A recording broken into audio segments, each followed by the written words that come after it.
ఒకరోజు పొద్దున లెగిసి సంధ్యావందనాది కృతువులన్నీ అర్జునుడు చేసిన తర్వాత ఇంద్రుడు వచ్చి ఇంద్ర కిరీటాన్ని తొడుగుతాడు అర్జునుడికి. అందుకు ఆయన పేరు కిరీటి.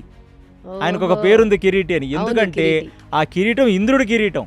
అలాంటిది కిరీటాన్ని తొడిగి ఇంద్రుడికున్న కవచకుండలాలే ఆయనకి తొడిగి ఇంద్రుడు వేసుకున్న ఆభూషణాలన్నీ ఆయనకి వేసి మొత్తం సమస్త దేవతలు వచ్చి అందరి యొక్క అస్త్రాలు అతనికిచ్చి, నాయన నివాత కౌచులను ఒకళ్ళున్నారు, వాళ్ళని మేము సంహరించలేము, కాబట్టి మా తరఫున నువ్వు వెళ్ళి వాళ్ళని సంహరించాలి, అదే నీ గురుదక్షిణ అని అడుగుతాడు ఇంద్రుడు.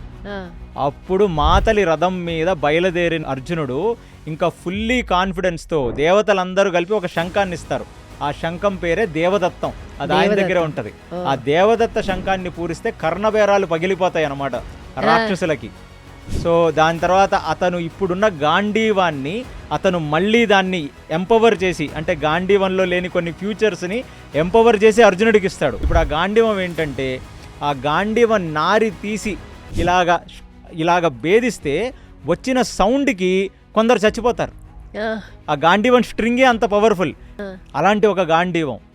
దాని తర్వాత ఆయన చేతిలో ఉన్న యమదండం, ఆయన చేతిలో ఉన్న వజ్రాయుధం, ఈ వరుణపాశాలు అన్నీ ఒక పెద్ద స్వరూపంగా విడిపోయి అర్జునుడు ఆ దేవదత్తాన్ని పూరిస్తే నివాత కవచులకి ఒక్కసారి కడుపులో పేగులు కదులుతాయి వాటికి.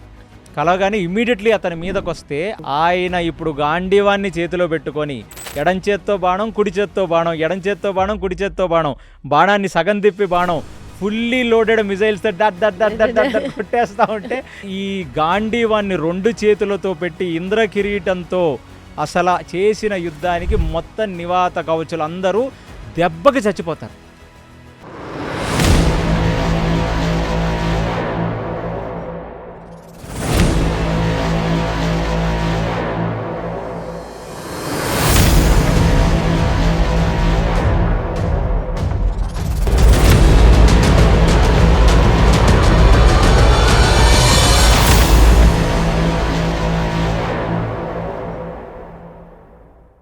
హరే కృష్ణ.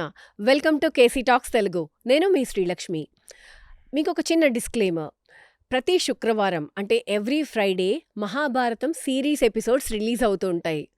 ప్రతి సోమవారం సాయంత్రం స్పెషల్ ఎపిసోడ్స్, అంటే మీకున్న డౌట్స్ని క్లారిఫై చేయడానికి ఈ ఎపిసోడ్ని డిజైన్ చేస్తున్నామన్నమాట. సో ప్రతి మండే ఆ స్పెషల్ ఎపిసోడ్స్ రిలీజ్ అవుతాయి.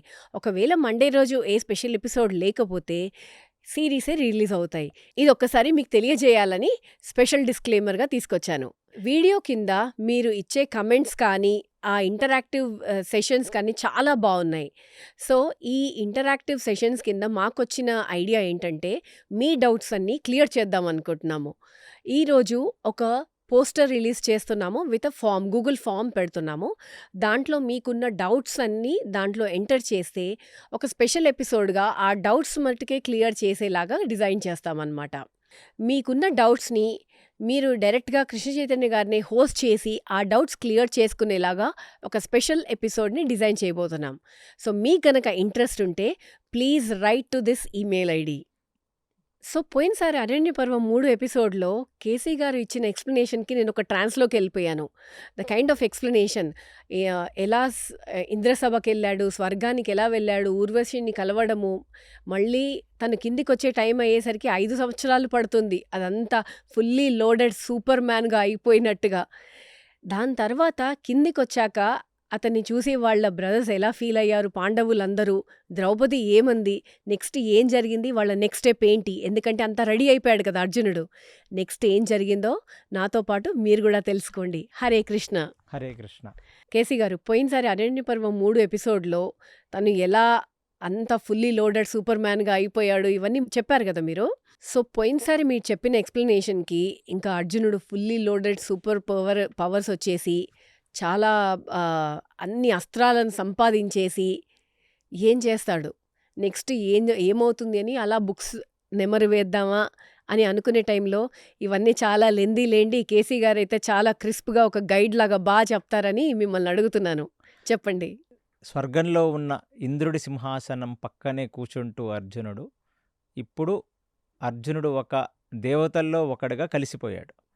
ఫుల్లీ లోడెడ్ అర్జునుడు ఇప్పుడు ఎందుకంటే అక్కడ స్వర్గంలో ఎంతమంది దేవతలు ఉన్నారో ఆ దేవతల దగ్గర ఉన్న ఆయుధాలన్నీ అతని దగ్గర ఉన్నాయి. అవే కాకుండా ఇంద్రుడి దగ్గర ఉండే వజ్రాయుధం కూడా ఆయన దగ్గరే ఉంది. సో అంత అద్భుతమైన అవకాశం కానీ, ఇంత మహద్భాగ్యం కానీ ఇంతకు పూర్వం ఎటువంటి ఒక మనిషి, అంటే భూమి మీద పుట్టిన ఒక మనిషికి అదృష్టం ఎన్నడూ దొరకలేదు. అది అదృష్టం అని భావించటం కంటే కూడా అతని యొక్క పనితనం, అతను చేసిన సాధనకి వాళ్ళు ఇచ్చిన ప్రతిఫలంగా మనం చూడొచ్చు. Deserves it. Arjuna deserves it. అతని సామర్థ్యత్వం అలాంటిది. ఎందుకంటే చాలామంది కామెంట్స్లో కూడా రాశారు హరిశ్చంద్రుడు స్వర్గానికి వెళ్ళాడని, ఇంకా వేరే వాళ్ళు వెళ్ళారని, రోమస మహర్షి స్వర్గానికి వస్తాడని. స్వర్గానికి శరీరంగా చాలామంది వెళ్ళుండొచ్చు, కానీ ఇంద్రసింహాసనాన్ని షేర్ చేసుకున్న వాళ్ళు, ఇంద్రుడి పక్కనే ఆ సింహాసనం మీద కూర్చున్న వాళ్ళు మాత్రం ఈ చరిత్రలో అర్జునుడు తప్ప ఇంకొకడు లేడు. ప్లస్ సమస్త దేవతల దగ్గర ఉన్న అస్త్రాలన్నీ ఒకటి దగ్గర ఉండటం అనేది కూడా ఎప్పుడు ఎవరికి జరగలేదు అలాంటిది. కాబట్టి ఇక్కడ మీరు అందరూ అర్థం చేసుకోవాలి, మరి ఇంద్రుడు అంత పెద్ద అవకాశం అర్జునుడికి ఎందుకు ఇచ్చాడు అంటే తన కొడుకని పక్షపాతంగా ఇచ్చాడని మీరు అనుకుంటారేమో. ఎప్పుడైతే దేవదేవుడు అంటే దేవతలకే దేవుడైన మృత్యుంజయుడైన త్రికంఠుడు నీలకంఠుడు అలాంటి ఒక శివుడు మెచ్చి తన లయకారకానికి వాడే పాశుపతాస్త్రాన్ని అతనికి ఇచ్చేశాడు, ఇంకా మిగతావన్నీ కూడా అవి చాలా ఈజీ అర్జునుడికి ఇవ్వటం. అంటే అర్జునుడికి అలాంటి పాత్రత ఉంది. సాక్షాత్తు శివుడే అర్జునుడి మీద ఆ ట్రస్ట్ చూపించి అర్జునుడికి ఎన్నడూ ఇవ్వని, అంటే పాశుపతాస్త్రాన్ని గతంలో ఎవరికి ఇవ్వలేదు. అసలు శివుడు అది ఎవరికి ఇవ్వడు. అది లయకారకానికి వాడే ఒక అస్త్రాన్ని ఇచ్చేసరికి ఇంకా దేవదేవుడైన శివుడే అంత నమ్మకం పెట్టి ఆయన అస్త్రాలను ఇస్తే ఇంకా వాళ్ళ కింద ఉండే దేవతలం మేము మాత్రం ఏమిటని చెప్పి అందరూ ఇచ్చారు. అందరూ మురిసిపోయారు అర్జునుడు అంటే. అంతే, జేఈ అడ్వాన్స్ క్లియర్ అయితే మిగతా కాలేజెస్ కూడా సీట్ ఇచ్చేస్తాయి. అలాగా పెద్ద ఎంట్రన్స్ టెస్ట్ పాస్ అయ్యాడు అర్జునుడు, ఇక మిగతావన్నీ ఈజీగా వచ్చేసాయి. ఇప్పుడు ఫుల్లీ లోడెడ్గా ఉన్న అర్జునుడు ఇక్కడ ఉన్నాడు, మా దగ్గరే ఉన్నాడని ఈ వార్తని రోమస మహర్షి ద్వారా పాండవులకి చెప్పమని ఇంద్రుడు పంపిస్తాడు. అప్పుడు రోమస మహర్షి భూమి మీదకి వచ్చి పాండవులను కలిసి, పాండవులు అప్పటికి ఇదంతా జరుగుతున్న తరుణంలో సుమారుగా 1 సంవత్సరం అయిపోతుంది కింద భూలోకంలో. అంటే 13వ నెల అర్జునుడు బయలుదేరి పాశుపతాస్త్రాన్ని గెలుచుకోవడానికి వచ్చినవాడు ఇప్పుడు భూలోకంలో 1 సంవత్సరం అయిపోయింది. స్వర్గంలో ఆయన ఇంద్రసింహాసనం మీద కూర్చున్న నాటికి 1 సంవత్సరం అయిపోయింది. సో అలాగా రోమస మహర్షి వచ్చి మీరేమీ బాధపడొద్దు నాయన, కింద నన్ను పంపించి నా ద్వారా మీకు ఈ మెసేజ్ని ఇవ్వమని సాక్షాత్తు ఇంద్రుడే చెప్పాడు. సో మీ తమ్ముడు మొత్తం సమస్త ఆయుధాల్ని గెలుచుకున్నాడు, పాశుపతాస్త్రాన్ని గెలుచుకున్నాడు, ఒక సూపర్ హ్యూమన్ అయ్యాడు అని రోమస మహర్షి చెప్పగానే ఇమీడియట్లీ ఆ సంతోషంతో వచ్చిన ఆనంద బాష్పాలతో అక్కడ కూర్చుండిపోతాడు యుధిష్ఠిరుడు.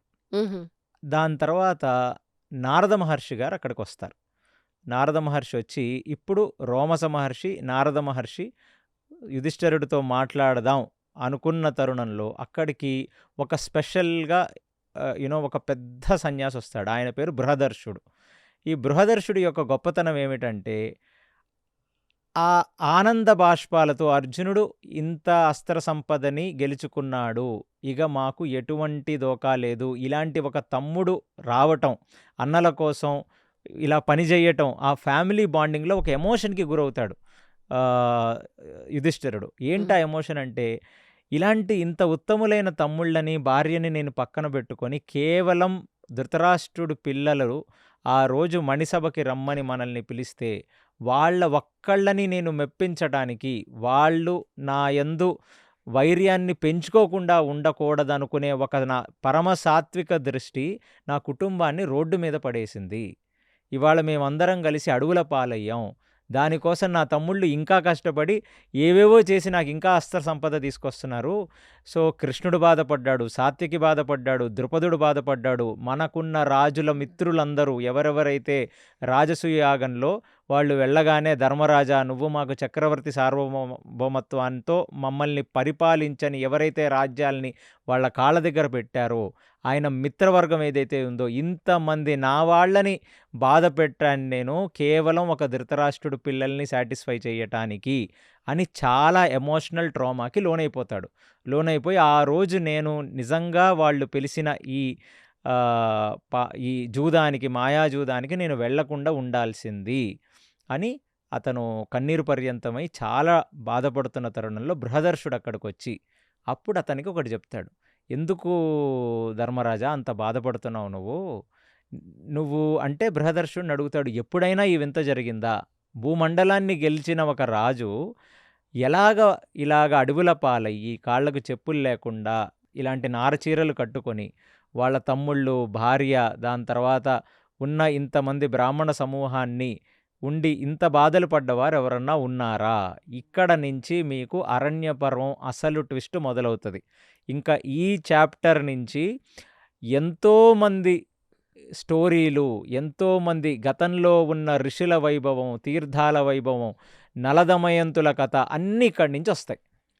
ఈ అరణ్య పర్వం అనేది ఎందుకు అంత పెద్ద చాప్టర్ అవుతుందంటే ఈ అరణ్య పర్వంలో చాలామంది లైఫ్ వాళ్ళ వాళ్ళ జీవిత కథల్ని ఈ ఋషులు రోమస మహర్షి, నారద మహర్షి ఇలాంటి ఋషులు వీళ్ళకి వివరిస్తూ ఉంటారనమాట. రకరకాల ఋషులు వచ్చి వాళ్ళకి వాళ్ళ జీవితాల నుంచి వీళ్ళకి లెసన్స్ నేర్పిస్తారు. మనకి ఎలాగో మహాభారతం చెప్పి లెసన్స్ నేర్చుకుంటున్నామో అక్కడ వాళ్ళు నేర్చుకుంటున్నారు. మీరు ఎలా అయితే ఇప్పుడు మహాభారతం చదివి మీరు లెసన్స్ నేర్చుకుంటున్నారో ఆ మహాభారతం నడుస్తున్నప్పుడు అంతకు పూర్వం ఉన్న వాళ్ళ లెసన్స్ అన్నీ చెప్తారు. అందులో రామాయణం కూడా చెప్తారు. So very good. Markandeya Maharshi వచ్చి ఏం చెప్పారు? రాముడు చేసిన వనవాసాన్ని నేను చూసిన వాడిని అని చెప్పి రామాయణం గురించి చెప్పాడు కదా ఆయన. ఇప్పుడు బృహదర్షుడు ఇంతకంటే కష్టపడ్డ రాజు కథ నీకు చెప్తానని నల దమయంతుల కథని వాళ్ళకి చెప్తాడు. Let's start the flash back. So కానీ ఇప్పుడు నల దమయంతుల కథ నేను ఇందులో చెప్పను, దాన్ని ఒక స్పెషల్ ఎపిసోడ్గా మనం కవర్ చేద్దాం. మళ్ళీ ఇదేం ట్విస్ట్ అండి? అంటే ఇప్పుడు అందరూ చెప్పిన కథలన్నీ చెప్పుకుంటూ పోతే ఈ పాడ్కాస్టే ఒక 10 గంటల పాడ్కాస్ట్ అవుద్ది. సో నల దమయంతుల గురించి మీరు అందరూ తెలుసుకోవాలంటే దీన్ని నెక్స్ట్ మండేలో ఒక స్పెషల్ ఎపిసోడ్ కింద మనం రిలీజ్ చేద్దాం. సో నల దమయంతుల కథ చెప్పి ఆ నలుడు కూడా నీలాగనే మాయాజూదంలో పాల్గొన్నాడు, కలిప్రవేశం జరిగింది. అంటే ఇక్కడ నేను క్యాప్సులేట్ ఫామ్లోనే మీకు చెప్పేస్తాను. నలుడు జీవితంలో కలిప్రవేశం ఎప్పుడైతే జరిగిందో అతను జూదంలో పాల్గొంటాడు. ఆ జూదంలో పాల్గొన్నది ఎవడితో? అది కూడా సొంత తమ్ముడితోనే జూదంలో పాల్గొంటాడు. పాల్గొనగానే మొత్తం యావత్ రాజ్యాన్ని కోల్పోయి కట్టుబట్టలతో అరణ్యవాసానికి వెళ్ళి కేవలం తన భార్య చీర తన ఒంటి మీద ఉన్న ఒక ఏకవస్త్రంతో అంటే ఒక గుడ్డ తన భార్య ఒంటి మీద ఉన్న కట్టుబట్టలతో అరణ్యం పాలైపోతాడు. కనీసం నీ వెనకాల ఇంతమంది బ్రాహ్మణ సమూహం దౌమ్యుడు రావటానికి మాలాంటి ఋషులు మునులు నీకున్నారు ధర్మరాజా. కనీసం నలుడు జీవితంలో అది కూడా లేదు. పాపం ఇద్దరే అనుకుంటా కదా.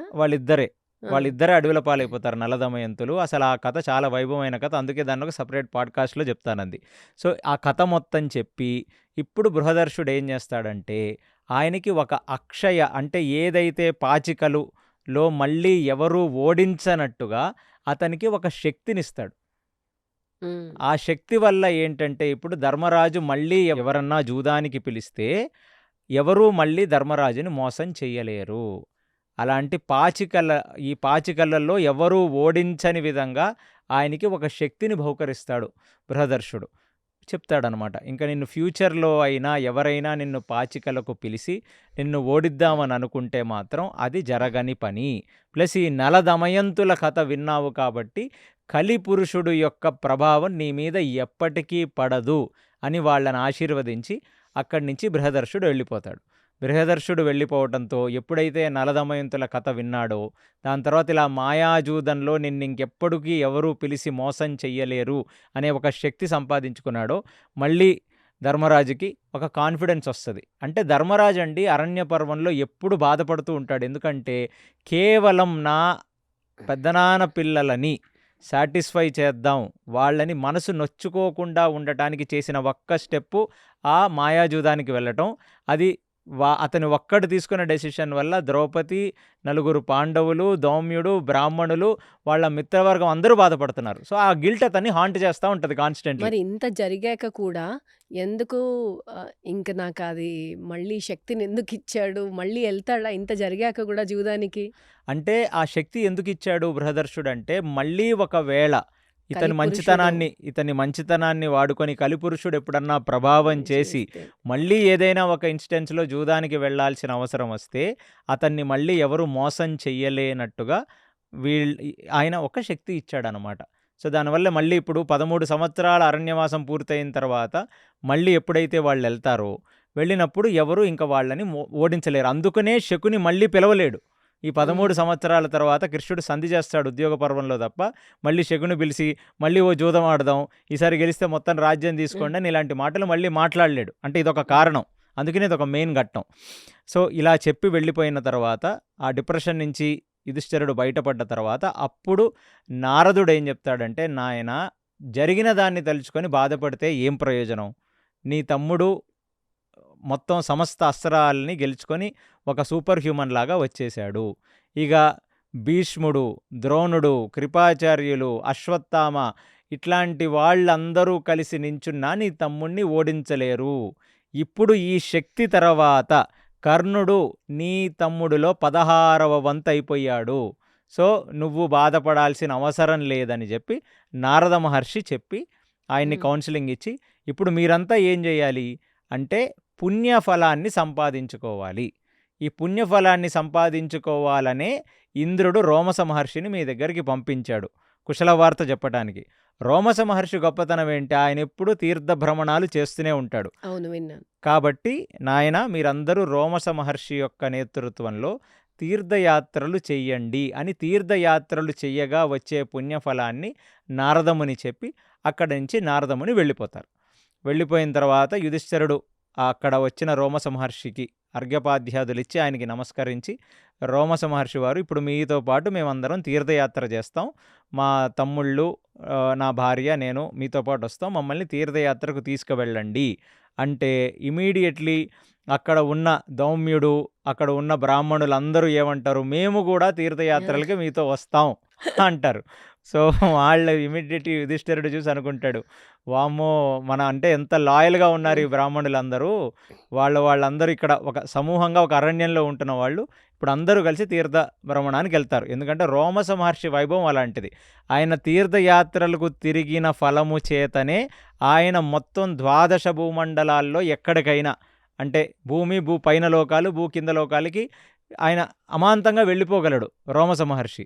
ప్లస్ అతని ఆయుర్దాయం బ్రహ్మ ఆయుర్దాయం కంటే పెద్ద ఆయుర్దాయం రోమస మహర్షిది. అవును, అదేదో చెప్తారు కదా, ఒక్కొక్క రోమానికి ఒక్కొక్క బ్రహ్మ. సో అతనికి చాలా దీర్ఘకాల ఆయుర్దాయం ఉంటుంది. అదంతా అతను చేసుకున్న పుణ్యం. ఆ పుణ్యం అంతా తీర్థయాత్రలు చేసుకోవడం వల్ల వచ్చిన పుణ్యం. కాబట్టి రోమస మహర్షి ఒక సపరేట్ పాడ్కాస్ట్లో మాట్లాడాలి, ఎందుకంటే ఆయనకి అంత పెద్ద చరిత్ర ఉంది. సో అలాంటి రోమస మహర్షి నేతృత్వంలో పాండవులు, దౌమ్యుడు, వచ్చిన విప్ర సమూహం, బ్రాహ్మణ సమూహం అంతా కలిసి తీర్థయాత్రలు చేస్తుండగా, ఇప్పుడు ఈ తీర్థయాత్రల్లో వాళ్ళు తిరిగిన ప్రతి ప్రదేశం యొక్క గొప్పతనం, ప్రతి నది గొప్పతనం, ప్రతి ముని గొప్పతనం, ఆ ప్రదేశాల్లో ఎవరన్నా రాజులు యజ్ఞాలు చేస్తే వాళ్ళ గొప్పతనం, కంప్లీట్ ఆటోబయోపిక్స్ ఆఫ్ ఆల్ సెయింట్, అందరి రాజుల గురించి, ఋషుల గురించి, ఆ తీర్థయాత్రల దగ్గర ఉన్న వాటి విశిష్టత గురించి రోమస మహర్షి వీళ్ళకి చెప్తూ ఉంటాడు. ఇలా వాళ్ళు దీర్ఘకాలంగా, అంటే సుమారుగా 1 సంవత్సర కాలం పాటు తీర్థయాత్రలు పూర్తి చేసుకొని ఫైనల్లీ అన్ని తీర్థయాత్రల్లోకి మూలమైన బదరీకాశ్రమాన్ని చేరుకోవాలి వాళ్ళు. ఇప్పుడు హరిద్వార్ క్రాస్ అయ్యి రోమస మహర్షితో అక్కడ బదరీకాశ్రమాన్ని చేరుకునేటప్పుడు ముందు వచ్చే పర్వతమే ఈ గంధమాదన పర్వతం.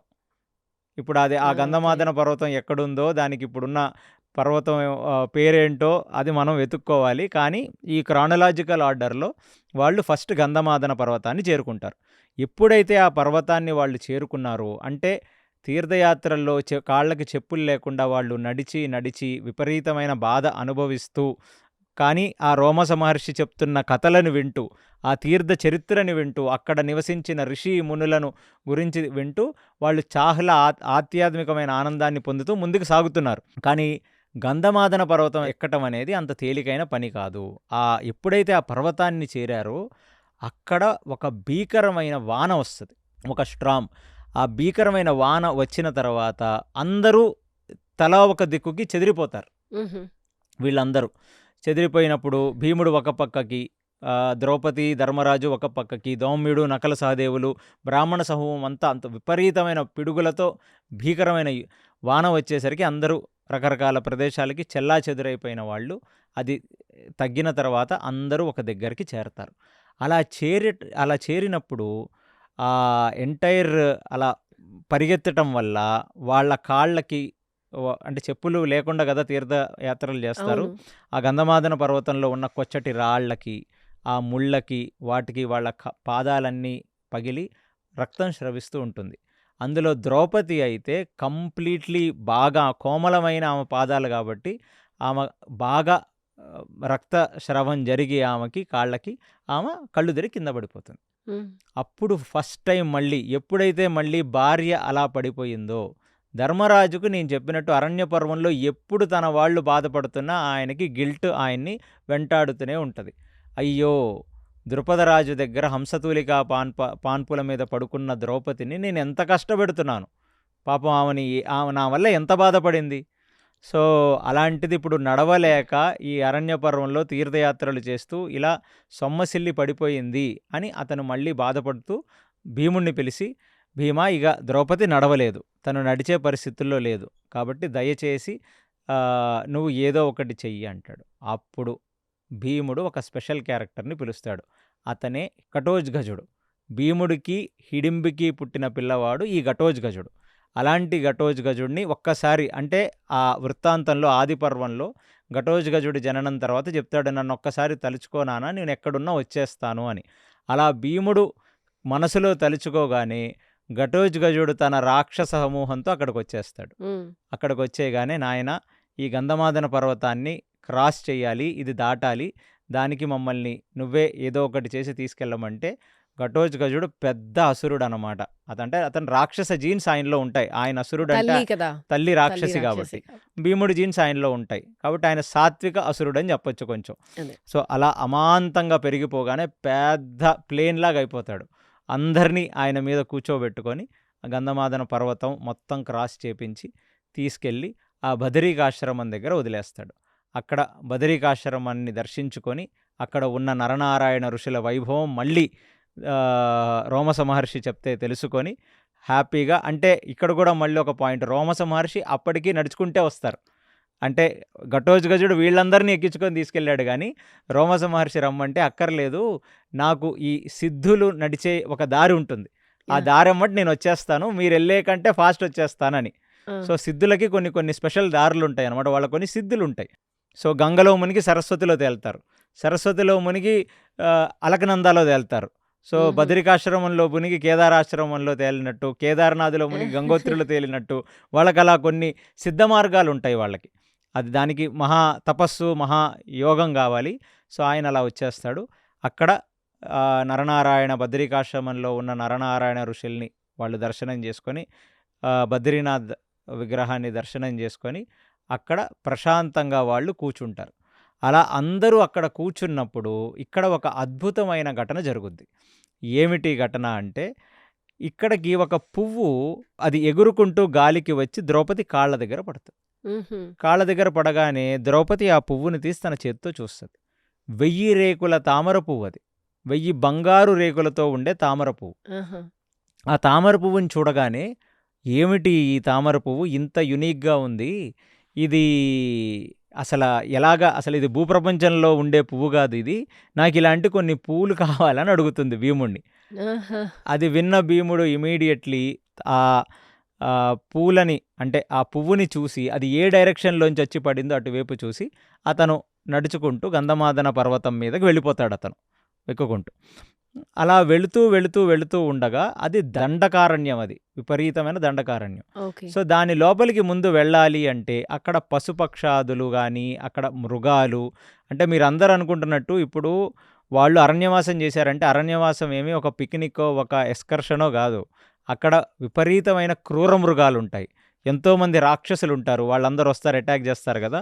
సో ఎవరో ఒక మనుషులలో ఒక ఉత్తముడు, బాగా బలిష్టంగా ఉండే ఒక వ్యక్తి వస్తున్నాడు, ఎదురొస్తే అనవసరంగా జంతువులు వాటి ప్రాణాలని పోగొట్టుకుంటాయని ముందు అక్కడ ఉన్న జంతువులన్నీ పారిపోయేటట్టుగా తన యొక్క శంఖాన్ని తీసి పూరిస్తాడు భీముడు. ఉమ్, ఆ పూరించిన శంఖం వాయిస్ ఎంత పెద్దగా ఉంటుందంటే, ఏదో ఇంద్రుడు పైనుంచి వజ్రాయుధం వేస్తే పిడుగులు పడ్డప్పుడు ఒక పెద్ద వాయిస్ వస్తుంది కదా, అవును. అలాంటి ఒక వాయిస్ వస్తుంది. ఆ వాయిస్ రాగానే పక్షులు, అక్కడ ఉన్న జంతువులు అవన్నీ తలా ఒక దిక్కుకి పారిపోతాయి. అవన్నీ పారిపోగానే అక్కడే నడుచుకుంటూ అతను సైడ్ అయిపోయాయి.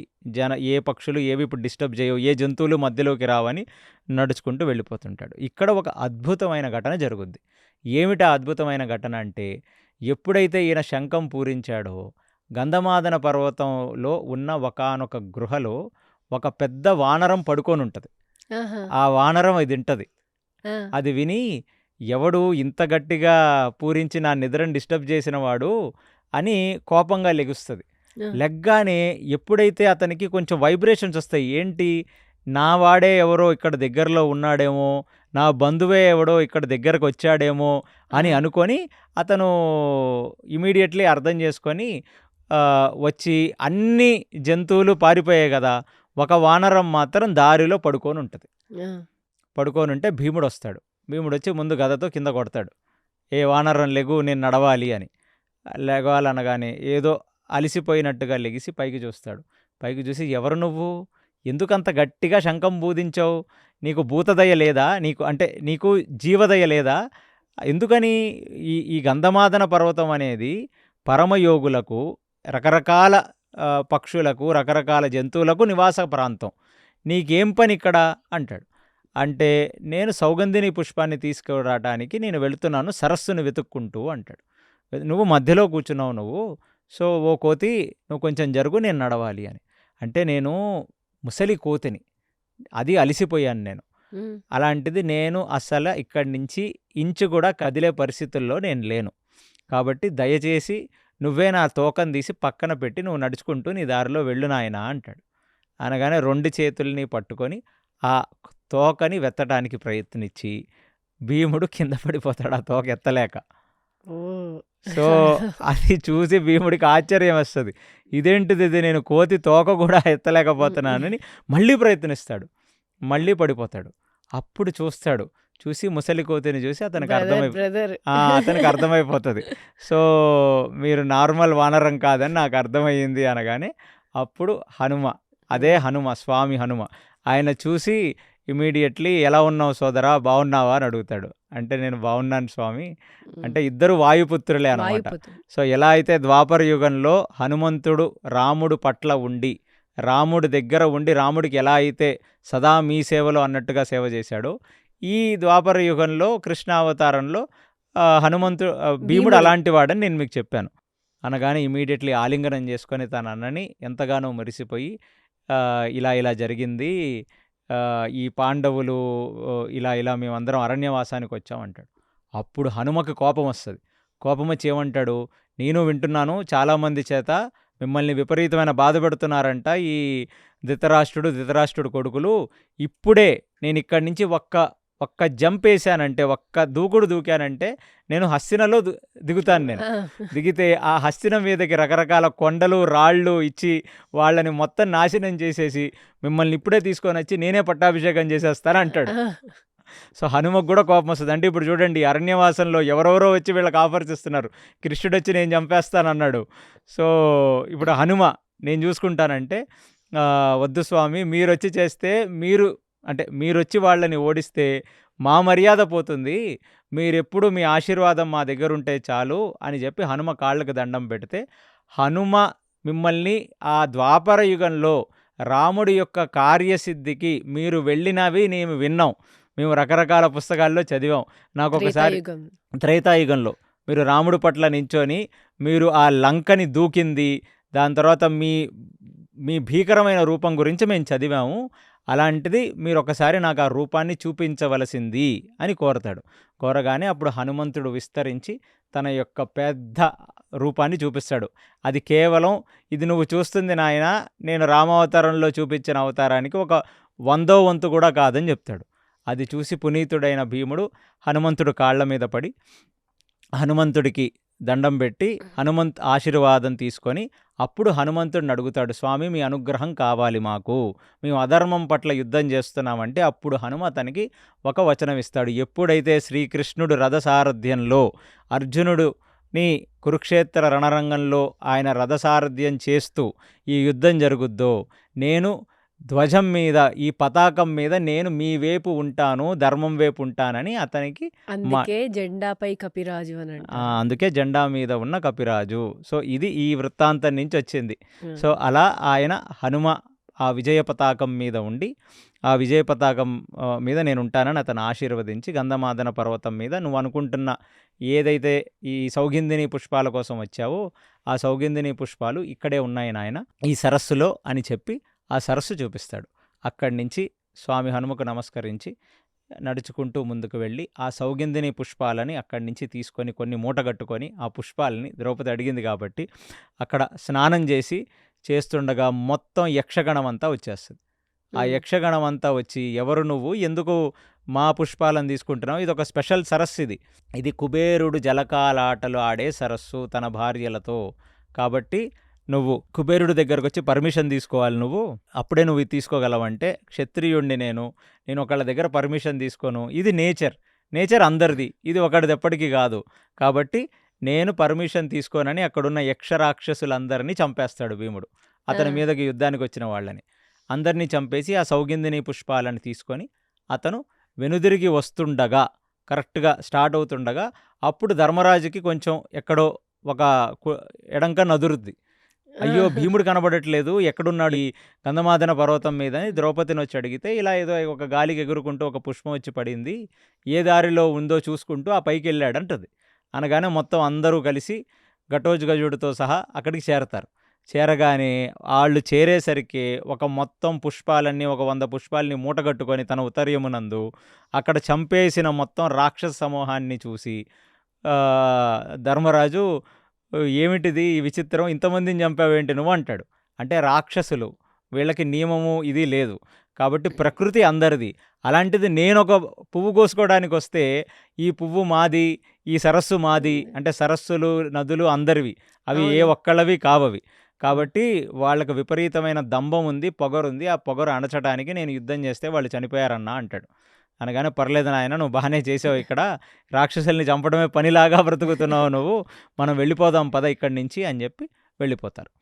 అలాగా వాళ్ళు ఆ గంధమాదన పర్వతం, అసలు గంధమాదన పర్వతం అంటేనే అది పెద్ద స్పిరిచువల్ ప్లేస్, దాంట్లో రకరకాల ముని ఆశ్రమాలు, రకరకాల రాజర్షులు అక్కడ ఉండి ఆశ్రమవాసం చేసుకుంటూ వాళ్ళందరితో తిరుగుతుండగా ఒకానొక రోజు ఒకడు పాండవుల దగ్గరికి చేరతాడు. వాడి పేరు జటాసురుడు. వాడు ఒక బాలుడుగా వచ్చి నేను వేదం నేర్చుకుంటున్న ఒక విద్యార్థిని అని చెప్పి అబద్ధం చెప్పి వాళ్ళ బ్రాహ్మణ సమూహంలో చేరతాడు. చేరి ఎవరూ లేని టైం చూసుకొని ధర్మరాజు యొక్క భుజాల మీదకు ఎక్కి ధర్మరాజుని చంపే ప్రయత్నం చేస్తాడు. అప్పుడు భీముడు వచ్చి ఆ జటాసురుణ్ణి కూడా అక్కడ సంహారం చేస్తాడు. ఇప్పుడు ఇలా గంధమాదన పర్వతం మీద వాళ్ళు కొన్ని రోజులు అక్కడ ఉన్న రకరకాల ఆశ్రమాలు, రకరకాల తీర్థాలు, రకరకాల సరస్సులలో ఉండి ముందుకు వెళ్ళిపోతుంటారు. ఇప్పుడు ముందుకు వెళ్ళిపోతుండగా అప్పుడు దౌమ్యుడు, రోమస మహర్షి ఒకటి చెప్తారు, ఇప్పుడు మీరు గంధమాదన పర్వతాన్ని చూశారు, ఇవన్నీ ఏంటంటే హరిద్వార్ దాటిన తర్వాత ఈ రిషికేశ్ దాటిన తర్వాత ఇంకా పై ప్రాంతాలకు వెళుతూ ఉంటే అవన్నీ కూడా దేవతా భూములు, అవన్నీ అక్కడ దేవతలు స్వయంగా సంచరిస్తుంటారు, దేవతలు అక్కడ ఉంటారు, స్వర్గానికి దారి కూడా అక్కడి నుంచే ఉంటుంది. వీళ్ళు స్వర్గారోహణ పర్వంలో కూడా ఈ దారి గుండానే వాళ్ళు స్వర్గానికి వెళ్తారు. ఇప్పుడు నెక్స్ట్ గంధమాదన పర్వతం తర్వాత వచ్చే నెక్స్ట్ పర్వతం అదేంటంటే మాల్యవత్ పర్వతం అంటారు దాన్ని. ఆ పర్వతం ఇంకా శ్రేష్టమైన పర్వతం. ఆ పర్వతం ఎవరి పర్వతం అంటే అసలు ఈ పర్వతాలనేవి అసలు భూమి మీద ఉన్నాయా, భూమికి స్వర్గలోకానికి మధ్యలో ఉన్నాయా అనేవి కూడా డౌట్. ఇవాళ ఆ పర్వతాల పేర్లు మనకు కనబడవు. సో ఆ గంధమాదన పర్వతమే పేరులేదు మనం, ఇది ఆ! మాల్యవత్ పర్వతం. ఈ పర్వతం ఎవరిదంటే అక్కడ కుబేరుడికి ఒక పెద్ద ఇంద్రభవనం లాంటి ఒక భవనం ఉంటది. కుబేరుడి రెసార్ట్ అది. ఆహా! ఒక పెద్ద రెసార్ట్ అది. సో, ఆ మాల్యవత్ పర్వతానికి మనం వెళదాం. వెళ్ళి అక్కడ ఉన్న కొన్ని తీర్థాల యందు స్నానం చేసి, అక్కడ ఉండే ఋషులను, మునులను వాళ్ళ ఆశ్రమాల్ని మనం చూసుకుందాం అన్నప్పుడు అక్కడికి మళ్ళీ భీముడెళ్తాడు. ఈ భీముడు వెళ్ళినప్పుడు అక్కడికి మళ్ళీ సేమ్ ఇలాంటి ఒక సిట్యుయేషనే వస్తది. మళ్ళీ అక్కడికి ఇంకొక రకమైన పువ్వొచ్చి పడతది ద్రౌపది దగ్గరికి. ఆ! అంటే ఈ భీముడు ఏంటి పూల కోసం ఇలా ఎళ్లి మనుషుల్ని చంపుతున్నాడు, రాక్షసుల్ని చంపుతున్నాడని మీరు అనుకోవచ్చు. వాళ్ళకి చాలా బాధుంది. ఏంటంటే భార్యని చాలా కష్టపెట్టారు వాళ్ళు. కాబట్టి ఆ భార్య వీళ్ళతో పాటు అడవిలో తిరగలేక కోమలి చాలా కష్టాలు పడుతుంది. కాబట్టి ఆమె అడిగిన చిన్న చిన్న కోరికలు పూలు, పళ్ళు కూడా తీసుకురాకపోతే ఇంకెందుకు వాళ్ళు? కాబట్టి ఇప్పుడు ఇంకొక రకమైన పుష్పం వస్తది. ఆ పుష్పాన్ని చూసి చెప్తదనమాట ద్రౌపది. ఇలాంటి పుష్పాన్నయితే ఇంకా ఇది స్వర్గంలోంచి వచ్చిన పుష్పంలానే ఉంది. ఈ సువాసన నేనెన్నడూ చూడలేదు. ఏవండీ కొంచెం ఈ పుష్పాన్ని తీసుకురాగలరు? మళ్ళీ భీముడిని అడుగుతుంది. మళ్ళీ భీముడిని అడుగుద్ది. ఆ! మళ్ళీ మలయత్ పర్వతం మాల్యవత్ పర్వతం మీదకి ఆయన ఎక్కుకుంటూ వెళ్ళిపోతాడు. వెళ్ళిపోగానే అక్కడ ఒక పెద్ద కోట, ఒక ఇంద్రభవనం లాంటి కోట. ఆ! ఆ కోటని రక్షిస్తూ బోలెడు మంది అసురులు అక్కడుంటారు. హుహు. వాళ్ళొచ్చి ఎవరు నువ్వు? ఎందుకొచ్చావు ఇక్కడికి అంటారు. చెప్తాడు. ఇలాగ మేము ఒక పువ్వు కోసం, పుష్పం కోసం ఎతుక్కుంటూ వచ్చామంటే ఇది కుబేరుడు యొక్క భవనం. ఈ భవనంలో అన్నీ ఇక్కడుంటాయి. ఇలాంటి ఒక పువ్వు గాదు. ఆయన దగ్గర ఆయన పెద్ద తోట ఉంది లోపల. అందులో ఎన్నో రకాల పూలుంటాయి. కానీ ఇవి మనుషుల్లాంటి మీలాంటి వాళ్ళకి తీసుకోవడానికి అర్హత లేదు. ఇక్కడి నుంచి ఎళ్ళమని తోసేస్తారు వాళ్ళు. ఆ! తోసేయగానే లేదు, తోటలు, పూలు, పళ్ళు, చెట్లు అందరివి. ఇవి అందరివి. ఆ భీముడిది ఒకే లాజిక్. ఇది ఎవడో ఒకడివి కావు. ఇది భగవత్ సృష్టి. కాబట్టి ఇవన్నీ కుదరవు నాయనా నేనెళ్తానంటే, అక్కడ మొత్తం యక్షగణం అంతా ఈయన మీద పడి పెద్ద యుద్ధం చేస్తది. అందరినీ ఒక దెబ్బతో ఓడిచ్చేస్తాడు. ఒకటే ఒక గుద్దుతో ఒక్కొక్క రాక్షసుడు కింద పడిపోతుంటాడు. వీళ్ళిలా పడిపోగానే వాళ్ళ హెడ్ అయిన మణిమంతుడు అని ఒక కుబేరుడికి అతను స్నేహితుడు, ప్లస్ యక్షులందరికీ కూడా అతను హెడ్. ఆ! ఆ మణిమంతుడు అక్కడికొస్తాడు. మణిమంతుడు అక్కడికొచ్చి ఈ యక్షులని సంహరిస్తున్న భీముడిని వెనక నుంచి పట్టుకొని అతన్ని తోసేస్తే అటు తిరిగి ఒకటే ఒక గుద్దు గుద్దితే మణిమంతుడు చచ్చిపోతాడు. సింగిల్ స్ట్రోక్ అంతే. ఆ! అది భీముడి యొక్క పరాక్రమం. యక్షులలోకే హెడ్ మణిమంతుడు అనేవాడు. బయటికి కుబేరుడు వస్తాడు. కుబేరుడు వచ్చి చూస్తాడు. చూడగానే ఇంతమందిని చంపేశాడు ఆయన. మణిమంతుడు అనే మెయిన్ యక్షులలో హెడ్ని చంపేశాడు, ప్లస్ స్నేహితుడిని చంపాడు. చంపగానే కుబేరుడు భీముడిని పిలిచి ఆలింగనం చేసుకుంటాడు. ఇదేంటిది? ఈయన రాక్షసుల్ని చంపేస్తే, ఈయన బాడీగార్డ్స్ని చంపేస్తే, ప్లస్ ఆయన ఫ్రెండ్ని, క్లోజ్ ఫ్రెండ్ని చంపేస్తే ఆలింగనం చేసుకున్నాడు ఏంటని మీకు డౌట్ వచ్చిందా? ట్విస్ట్. సో ఫస్ట్ ఆయన్ని వాటేసుకుంటాడు. వాటేసుకొని చాలా గొప్ప పని చేశావు భీమా, వీడు స్నేహితుడే, కానీ నాకు ఏ కోపము లేదు. ఇంకా నీ మీద నాకు ఆసక్తి పెరిగింది. నీ పరాక్రమం ఏంటయ్యా ఇంత గొప్పగా ఉంది. సింగిల్ హ్యాండ్తో నువ్వు ఇంతమందిని ఎలా చంపగలుగుతున్నావు అని. కానీ అలా ఎలా ఆలింగనం చేసుకుంటాడు? బాధ ఉంటుంది కదా! బాధ ఉంటుంది కదా, అదే చెప్తాను. అలా అసలు ఎలా చంపుతావయ్యా నువ్వని చెప్పి ఆయన యొక్క పరాక్రమానికి కుబేరుడు ఒక స్తుతే చేస్తాడు. అమ్మో, నువ్వు ఇలాంటి పరాక్రమం నభూతో నా భవిష్యత్. అంటే ఎవడన్నా ఒకడిని చంపటం, ఒకడు 10 మందిని చంపటమో చూసాం. నువ్వు ఒక్కడివే ఎంతమందిని వచ్చినా నువ్వు సంహరించగలవు. అది నీ యొక్క గొప్పతనం అని చెప్తూ ఉండగా మళ్ళీ ధర్మరాజు వెళ్ళి ద్రౌపదిని అడుగుతాడు. భీముడు కనబడట్లేదు చాలాసేపటి నుంచి, ఏమైంది అని.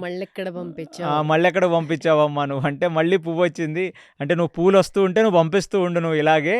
ఇప్పుడు మొన్ననే అంత పెద్ద గొడవ అయింది అక్కడ, ఇప్పుడు పోయి ఇంకెంత పెద్ద గొడవ చేసుకొచ్చాడో భీముడు, పదండి అని చెప్పి దౌమ్యుడిని, బ్రాహ్మణుల్ని, ద్రౌపదిని వేసుకొని పోతారు. పోయేసరికి అక్కడ కూర్చున్న భీముడిని, కూర్చున్న కుబేరుణ్ణి చూసి స్టర్న్ అవుతారు. చూస్తే మొత్తం బ్లడ్, మొత్తం యక్షులంతా చనిపోయి పడి ఉంటారు. అలా పడిపోయిన వాళ్ళని చూసి కుబేరుడికి వెళ్ళి ధర్మరాజు, సారీ అండి, భీముడు మళ్ళీ ఏదో చేసినట్టున్నాడు, పెద్ద పని ఏదో చేసినట్టున్నాడు అంటే, ఏమీ చేయలేదు, కారణపురుషుడయ్యా భీముడు. మణిమంతుడు చచ్చిపోయినందుకు నేను ఎందుకు హ్యాపీగా ఫీల్ అవుతున్నానంటే, వీడు నాకు ఫ్రెండు నా దౌర్భాగ్యానికి, కానీ ఎక్కడ లేని అహంకారం అంతా వీడికే ఉంది. వీడు అసలు ధర్మం అనేది కించిత్ లేకుండా నా ఫ్రెండ్షిప్ని వాడుకొని వీడు చెయ్యని పనికి మాలిన పనులు లేవు. వీడికి ఎంత గర్వం అంటే ఎవడన్నా ఒక స్నేహితుడు భయంకరమైన రిచ్ అనుకోండి, ఇంకా వాడికి ఆ స్నేహితుడిని చూసుకొని పేటరేగిపోతుంటారు కదా, అలా ఈ మణిమంతుడు కూడా అంతే చేశాడు. కొన్ని రోజుల కిందట మేము ఒక సత్రయాగం జరుగుతుంటే వెళ్తున్నాం.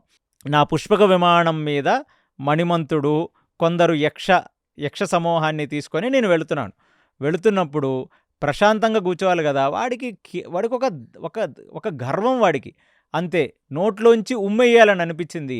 పక్కన ఎవరున్నారు కింద ఎవరున్నారో చూసుకోవాలి కదా, తుక్కుపుక్కుమని ఊసేశాడు. ఊసేయగానే అది వెళ్ళి కింద అగస్త్య మహర్షి మీద పడింది. అగస్త్య మహర్షి పైకి చూశారు. పైకి చూసిన వీడికి కించిత్ కొంచెం కూడా అయ్యో సారీ, మీరు ఏదో ట్రైన్లోనో బస్సులోనో వెళ్తూ ఊస్తారు కదా, ఎవరి మీద పడితే కనీసం మీకు ఆ గిల్ట్ ఉండాలి కదా. వాడు అసలు పట్టించుకోకుండా కింద దిగి సారీ కూడా చెప్పకుండా వెళ్ళిపోతుంటాడు. మనిషికి కూడా ఒక నియమము, ఒక నిబంధత అనేది ఉంటుంది. అలాంటిది ఎక్కడ పడితే అక్కడ ఉమ్ములు వేయకూడదు. ఇది ఒక మీకు చాలా చోట్ల బోర్డులు కనపడుతుంటాయి కదా, ఇచ్చట ఉమ్ము వెయ్యరాదు అలాంటిది ఒక బేసిక్ కామన్ సెన్స్ లేదు వీడికి. అగస్త్య మహర్షి మీద ఉమ్ము పడ్డా కూడా దిగి సారీ కూడా చెప్పలేదు వీడు. అంత గర్వం వీడికి. వాడి గర్వం అంతా నా వైభవం చూసుకొని వాడి గర్వం. కాబట్టి ఇక మిత్రధర్మత్వంలో నేనేమి చేయలేకపోయాను. వాడికి ఎప్పుడు ఏం చెప్పినా వినలేదు. ఆయనే శపించాడు. ఒక మనిషి చేతిలో ఒక గుద్దుకుని చచ్చిపోతావు అని చెప్పి క్షమించాడు. అది ఎప్పుడు వస్తుందా అని ఎదురు చూస్తున్నాను నేను చాలా రోజుల నుంచి. అలాంటిది నువ్వు ఇవాళ వచ్చి నువ్వు ఒక గుద్దుతో చంపేసావు మణిమంతుడిని అని చెప్పి, అందుకే నాకు అసలు బాధ లేదు. ఇలాంటి నీచులు మిత్రుల్లా ఉండటం కన్నా వీళ్ళు చచ్చిపోవటమే మేలు నాయన, నేను వెయిట్ చేస్తున్నాను, నువ్వు మంచి పని చేసావని చెప్తాడు. ఇలా దుర్యోధనుడు ఆలోచిస్తే కర్ణుడి గురించి బాగుండేదేమో. కానీ వాళ్ళు ఆలోచించరు కదా. అది అందుకనే కుబేరుడు దేవతాగణం అంటే ఎవడన్నా ఒకడు దుష్టుడు స్నేహితుడైనా వాడు ఎప్పుడెప్పుడు పోతాడా అని ఆలోచించుకుంటాడు. అది కుబేరుడు యొక్క వైభవం. కర్ణుడు దుర్యోధనుడిని పోయిన అలా అనుకుని ఉంటే దుర్యోధనుడిని ఎప్పుడో వదిలేసి ఉండేవాడు. అంతే, అది రాక్షస గణం. సో సత్వగుణం, అది రాక్షస గణం. సత్వగణంలో ఉంటే ఇలాగా ఆలోచిస్తారు. అప్పుడు ఇమీడియట్లీ నాయన మీరు ఇక్కడ సాధన చెయ్యండి, నేను మీకు ఇన్ని రోజులు అక్షయ పాత్ర తిండి పెట్టింది, నేను మాత్రం మీకు అన్ని రకాల వసతులు. కుబేరుడు అంటే ఏంటి, ఆయననే ఒక రిచెస్ట్, దేవతలకే రిచెస్ట్ పర్సన్. వెంకటేశ్వర స్వామి కళ్యాణానికి కూడా అప్పిచ్చే అంత పెద్ద మనిషి, అంత డబ్బు ఉంది ఆయన దగ్గర. ఆయన కోశాగారం ఎప్పుడు నిండే ఉంటుంది. కాబట్టి మీరు ఇక్కడే ఉండండి, ఇక్కడే మీరు ధ్యానము, తపము, మోక్ష సాధన చేసుకోండి. మీకు కావాల్సిన, మీ బ్రాహ్మణులకు కావాల్సిన ఫుడ్డు, బెడ్డు, అన్ని సౌకర్యాలు మేమేమి ఇస్తామంటే, పాండవులు అక్కడ 4 సంవత్సరాలుండి ఆ కుబేరుడి యొక్క మాల్యవత్ పర్వతం మీద 4 సంవత్సరాలు ఉంటారు. 4 సంవత్సరాలు ప్లస్ తీర్థయాత్ర చేసుకుంటూ వచ్చిన 1 సంవత్సరం, టోటల్ 5 సంవత్సరాలు పూర్తయింది కదా. 5వ సంవత్సరం సమీపిస్తున్నప్పుడు కుబేరుడు తన యొక్క అంతఃపురానికి తీసుకెళ్ళి అంతఃపురం తలుపులు తెరుస్తాడు. తెరవగానే అక్కడ ఒక పెద్ద పర్వతం కనబడుతుంది. ఆ పర్వతం పేరు మేరు పర్వతం. అది పెరుగుతూనే ఉంటుంది అంట. ఆ మేరు పర్వతం గురించి మీరు ఏ పూజ చేసినప్పుడన్నా, మీరు సంకల్పం చెప్పినప్పుడు మీరేం చెప్తారు, జంబూద్వీపే భరతఖండే మేరు, భరతవర్షే మేరు అని చదువుతారు చూసారా మీరు. ఆ మేరు పర్వతమే అది. అసలు ఆ మేరు పర్వతం మీదనే బ్రహ్మ విష్ణు మహేశ్వరులు ఉంటారనేది శాస్త్రం. ఈ యూనివర్స్కే అది మేరు దక్షిణ భాగే, అంటే మనం ఉండేది మేరుకి దక్షిణ భాగంలో ఉంటాం, భూమండలం అనేది. సో వేదిక్ ఆస్ట్రానమీ అంటే మీరు ప్లానిటోరియంకి వెళ్ళి అన్నీ చూస్తారు కదా, గ్రహాలు ఎలా ఉంటాయి, ఇవి ఎలా ఉంటాయి అనేది. దానికి వేదిక్ ఆస్ట్రానమీ స్ట్రక్చర్ ఉంది. అంటే ఏ పర్వతం ఎక్కడుంది, జంబూద్వీపం ఎక్కడ ఉంది, అందులో భరతవర్షం ఎక్కడుంది, అందులో మేరు పర్వతం ఎక్కడుంది, అందులో దక్షిణ భాగంలో మనం ఎక్కడున్నాం, ఇలాగా ఇది వేదిక్ ప్లానిటోరియం. దీనికి ఒక పెద్ద మనిషిని నేను ఒకసారి కలిసినప్పుడు ఆయన మొత్తం అసలు ఎలా ఉంటుంది మన వేదిక్ ప్లానిటోరియమో ఒక పెద్ద ప్రాజెక్ట్ వేసి చూపించాడు నాకు. సో ఇలాంటి మేరు పర్వతం ఆయన, ఈ మేరు పర్వతం మీద బ్రహ్మ విష్ణు మహేశ్వరులు ఉంటారు అని వాళ్ళకి చూపిస్తాడు. అది చూపిస్తున్నప్పుడు అమాంతంగా ఒక రథం కిందకు వస్తుంది. ఆ రథంలోంచి అర్జునుడు దిగుతాడు. ఇది ఎంట్రీ. సో 5 సంవత్సరాలు పూర్తవుతూ ఉండగా వీళ్ళ సాధన అయింది. 4 సంవత్సరాలు అక్కడుండి విపరీతమైన సాధన చేశారు వాళ్ళు. ఇది అయిపోతుండగా అర్జునుడు దిగొస్తాడు. అది భీకరమైన రథం అది. ఆ రథం నుంచి దిగుతున్న తన తమ్ముడిని చూడగానే ఇంకా ఎక్కడ లేని ఎఫెక్షన్, ఎక్కడ లేని ఒక భావోద్వేగానికి గురవుతారు వీళ్ళంతా. అలా భావోద్వేగానికి గురైన వాళ్ళు ఇక ఎలా ఉన్నావు అన్నయ్య, ఎలా ఉన్నావు, భీముడిని అందరినీ ఆలింగనం చేసుకొని ద్రౌపది దగ్గరకు వచ్చి ఎలా ఉన్నావు అని అడిగి కుశల ప్రశ్నలు జరుగుతాయి.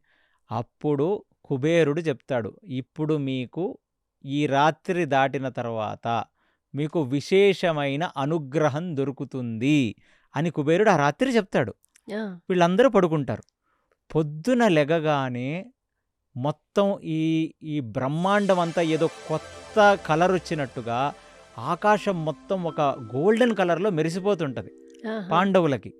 మెరిసిపోతుంటే ఏంటి ఇవాళ ఇలాగుంది, అంతా ఎక్కడో లేని ఒక ఒక ఫీల్ గుడ్ ఫ్యాక్టర్ లోపలంతా ఒక ఆనందం ఆహా! కలుగుతుంటుంది పాండవులకి. ఆ! కలుగుతుంటే ఫస్ట్ పెద్ద థండర్ బోల్ట్, ఒక పెద్ద ఉరుము వస్తుంది.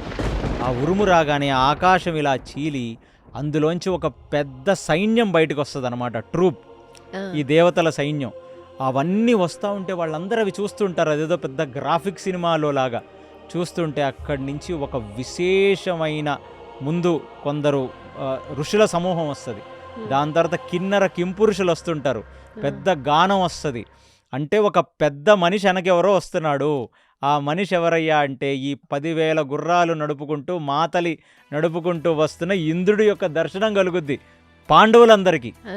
ఆ ఇంద్రుడు కిందకిలా వచ్చి ఆ మేరు పర్వతం పక్కకిలా దిగుతూ ఉండగా 33 కోట్ల దేవతాగణం మొత్తం ఆకాశం మీద ఉంటుంది.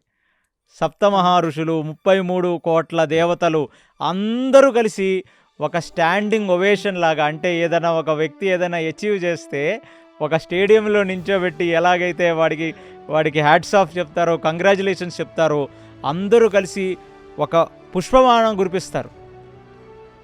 అప్పుడు ధర్మరాజు చూస్తాడు, రేపు ఏదో ఒక స్పెషల్ డే వస్తుంది మన లైఫ్లో అని కుబేరుడు చెప్పాడు నిన్న. అసలు ఏమిటి ఇది అని చెప్పి, అంటే ఒక హ్యూమన్ బీయింగ్స్ అండి వీళ్ళందరూ. అర్జునుడు అంటే వెళ్ళాడు, అవును. కానీ పాండవులు, దౌమ్యుడు, బ్రాహ్మణ సమూహం బ్రాహ్మణ సమూహం. వీళ్ళందరికీ దర్శనం జరుగుద్ది. పక్కన రోమశుడు నవ్వుతాడనమాట. అంటే రోమశుడికి తెలిసి ఇలాంటి ఒక సిచ్యువేషన్ వస్తుందని. అప్పుడు ఇంద్రుడు యుధిష్ఠిరుడితో మాట్లాడతాడు.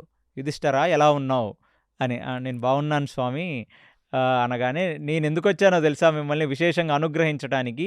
ఇప్పుడు వరకు అరణ్య పర్వంలో మీ పుణ్యఫలం మీకు వచ్చింది.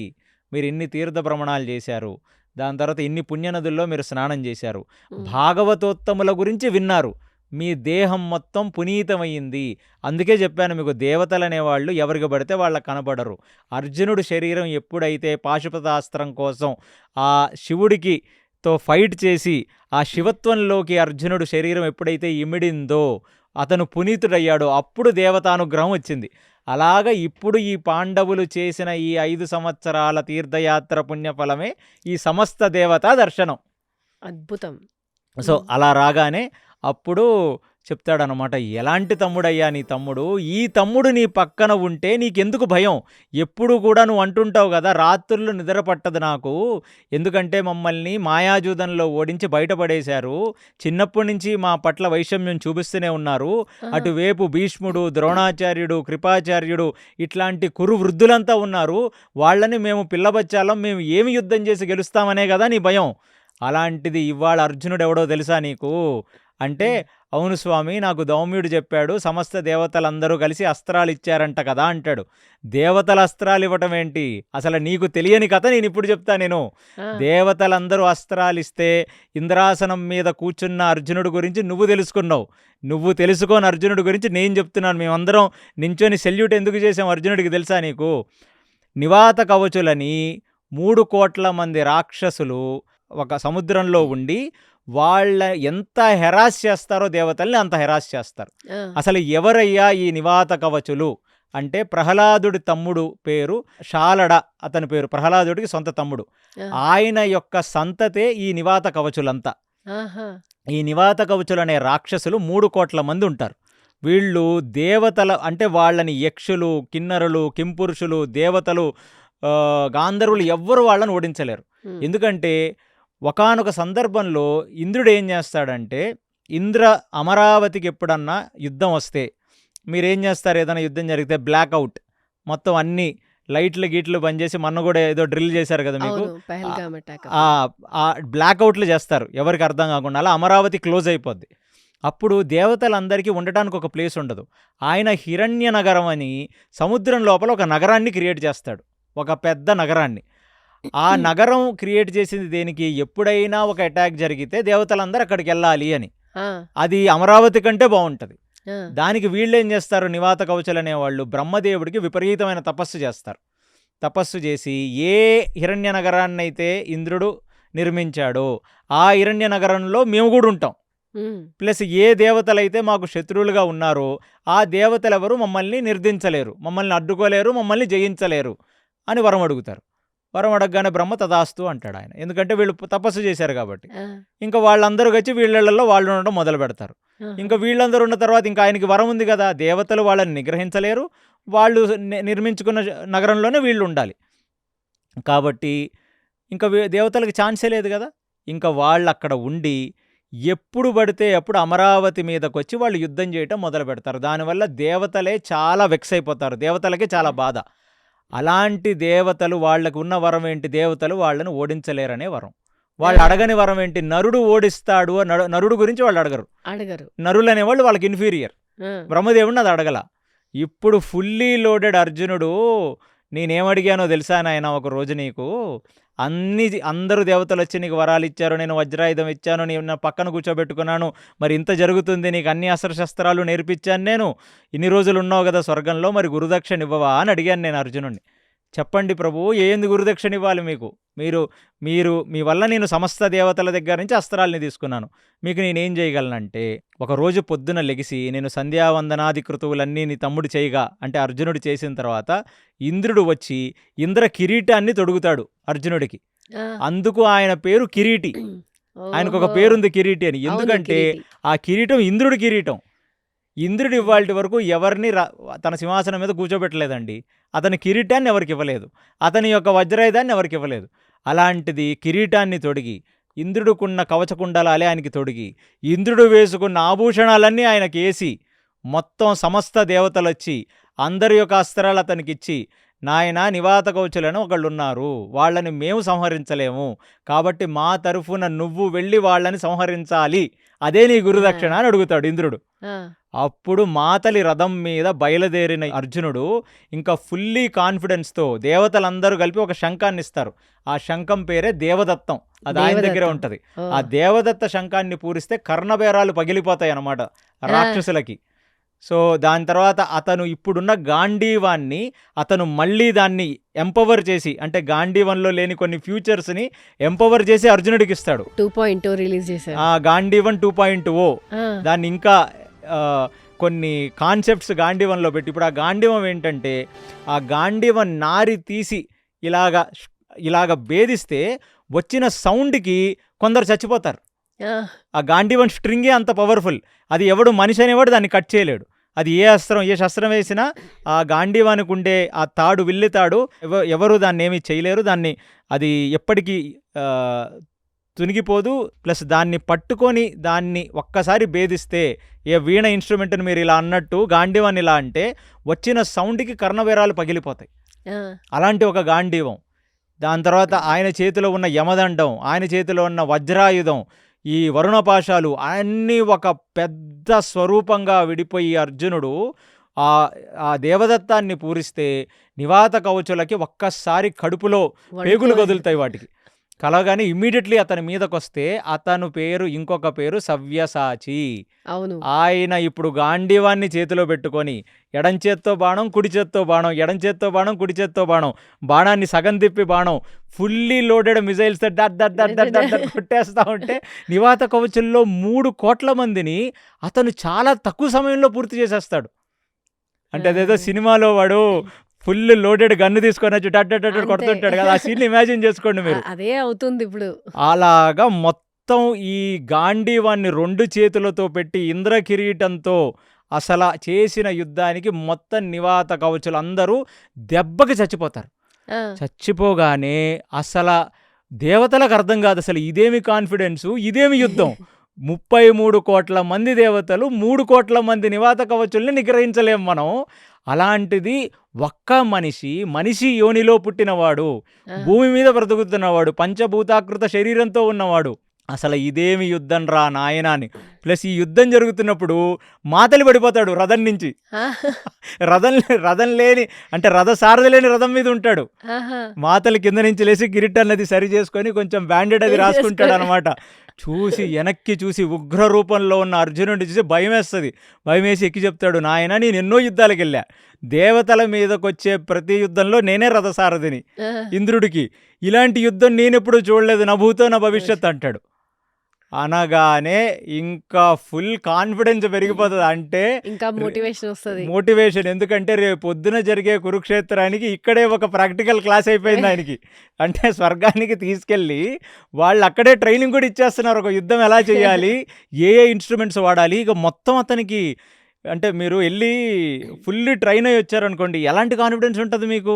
అంతే. అసలు ఫుల్ ఇక ఆత్మవిశ్వాసం పెరిగిన వాడై ఇంకా ఫుల్ హ్యాపీగా ఫీల్ అవుతున్నప్పుడు ఇక అయిపోయింది, 3 కోట్ల మంది నివాత కవచుల్ని చంపాం, ఇక ఇక మాతలి రథం తిప్పు స్వర్గానికి వెళ్దామంటే తిప్పి మళ్ళీ పక్కడి నుంచి వెళ్తుంటే ఇంకొక పెద్ద నగరం కనపడుతుంది. ఇదేం నగరం అని అడుగుతాడు. అంటే దీనికి ఒక చరిత్ర ఉంది నాయన. ఈ 3 కోట్ల మంది నివాత కవచులలో 2 ఆడవాళ్ళు, వాళ్ళకి ముందే ఒక డౌటు, ఎవరైనా వచ్చి ఈ నగరాన్ని చంపేస్తే, ఈ నగరాన్ని మొత్తం డెస్ట్రాయ్ చేసేస్తే, ఈ నగరాన్ని చంపేస్తే ఎలాగా అని వాళ్ళల్లో 2 ఆడవాళ్ళు, వాళ్ళ పేర్లు పౌలోమ, కాకేయ అని 2 ఆడవాళ్ళు. వాళ్ళు నివాత కవచుల యొక్క వాళ్ళ జాతి సంతతిలో ఒక ఆడవాళ్ళు. వాళ్ళు బ్రహ్మదేవుడిని ఇంకా ఘోర తపస్సు చేస్తారు.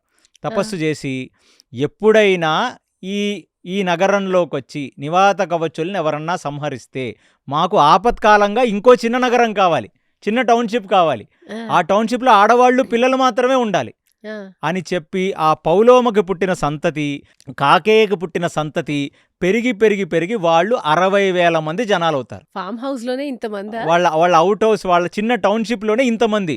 వీళ్ళు నివాత కవచుల కంటే కూడా దారుణమైన యుద్ధ ప్రదర్శన, దారుణమైన అస్త్రాలు, విపరీతమైన క్రూరులు వీళ్ళు. అంటే నీకు ఇంద్రుడు వీళ్ళ గురించే చెప్పాడు, కానీ వీళ్ళకి మాత్రం అలాంటి స్పెషల్ శక్తి ఏమీ లేదు. ఏదో ఒక రోజు ఇంద్రుడు మొత్తం 33 కోట్ల దేవతలు కలిసి వీళ్ళను కూడా సంహరించాలి అని మాతలి చెప్తాడు. చెప్పగానే ఇమీడియట్లీ అర్జునుడు ఏమంటాడు, ఎలాగో ఫుల్లీ లోడెడ్ గన్స్తో వచ్చాం, 3 కోట్ల మందిని చంపేశాం, 60,000 మంది ఒక లెక్క, కాబట్టి ఈ 60,000 మంది పక్కకి నన్ను తీసుకెళ్ళు, నేను ఒక్క క్షణంలో వీళ్ళందరినీ సంహరిస్తాను అని చెప్పి, మీకు ఇప్పుడు వరకు మీకు చెప్పా, పాశుపతాస్త్రాన్ని అర్జునుడు తన కోసం ఎన్నడూ వాడలేదు. అలాంటిది ఈ పౌలోమ, కాకేయ వీళ్ళ సంతతి ప్లస్ ఆ ఉన్న నగరాన్ని మొత్తం ధ్వంసం చేయడానికి ఫస్ట్ టైం పాశుపతాస్త్రాన్ని వేస్తాడు. అక్కడ వేసిన మరుక్షణం మాడి మసైపోతుంది ఆ ప్లేస్. ఇమీడియట్లీ ఉపసంహరించేసుకుంటాడు ఆ పాశుపతాస్త్రాన్ని. అంటే ఇప్పుడు పాశుపతాస్త్రాన్ని కూడా ఒక టెస్ట్ చేసాడు, అన్ని టెస్టెడ్. సో ఇక పాశుపతాస్త్రాన్ని కూడా ఒక ట్రయల్ రన్ వేసి టెస్ట్ చేసేసిన వాడై మాతలి వెనక్కి తిరిగి చూసి, ఇది సూపర్ హ్యూమన్ కాదు, దేవతలకే సూపర్ స్టార్ ఈయన, సో దేవతలందరినీ మించిపోయాడని మాతలి దిగి దండం పెడతాడు అర్జునుడికి. ఊరికే ఒక నివాత కవచుల్ని చంపమంటే నువ్వు రెండో పని కూడా చేసేసావు.